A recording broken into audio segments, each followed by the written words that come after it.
Dear students, board पे एक बहुत ही इंपॉर्टेंट क्वेश्चन लिखा हुआ है और ये क्वेश्चन PYQ क्वेश्चन है। नीट 2019 में पूछा जा चुका है और 99% बच्चे जो थे इस क्वेश्चन को गलती कर सॉल्व करते हैं। आइए, क्या सही तरीका है इस क्वेश्चन को सॉल्व करने का और क्वेश्चन क्या है पहले ये देखते हैं। In hydrogen atom de Broglie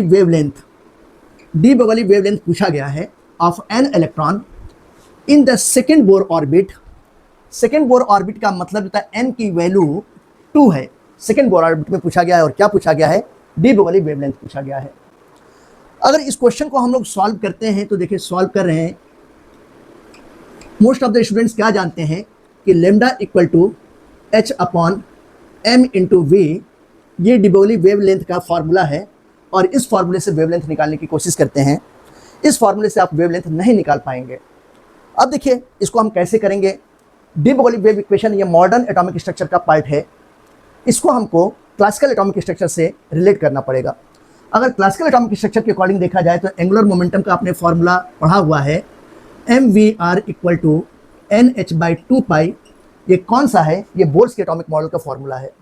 अब अगर यहाँ पर हम लोग देखें तो हम कैसे जो तक कह सकते हैं इसी को, ये r equal to nh/2 pi into mv कह सकते हैं।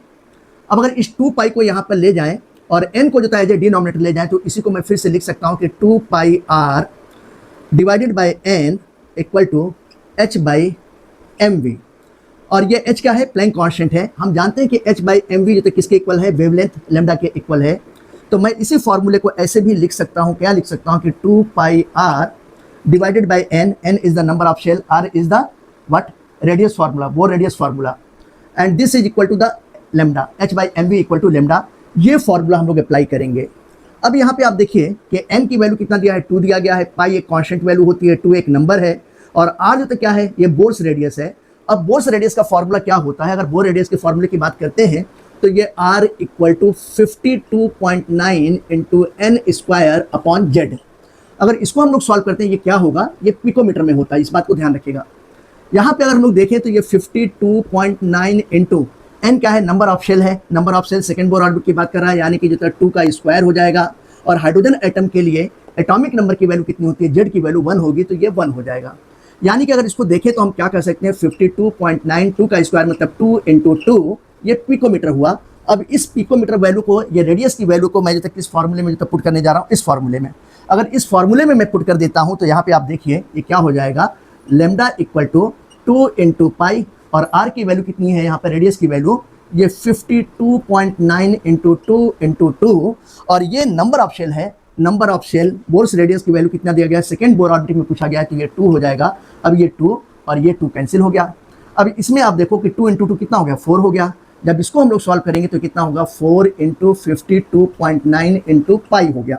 अब इसको अगर मल्टीप्लाई कर दें तो कितना हो जाएगा, 4 9 36, 4 दूनी 8, 3 11, 4 25 20, 1 21, यानी कि 211.6 पाई पिकोमीटर होगा। यही आंसर है।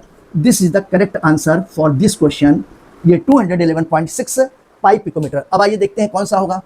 पहला वाला देखिए 211.6 पिकोमीटर दिया है, यहाँ पे पाई मिसिंग है तो ये वाला तो हो नहीं सकता है। फिर यहाँ पे 52.9 पिकोमीटर दिया है, ये भी नहीं होगा। फिर यहाँ पे देखिए 211.6 पाई पिकोमीटर दिया है, तो थर्ड वाला ऑप्शन ही करेक्ट है। तो हमारा ऑप्शन नंबर कौन सा है, थर्ड करेक्ट है।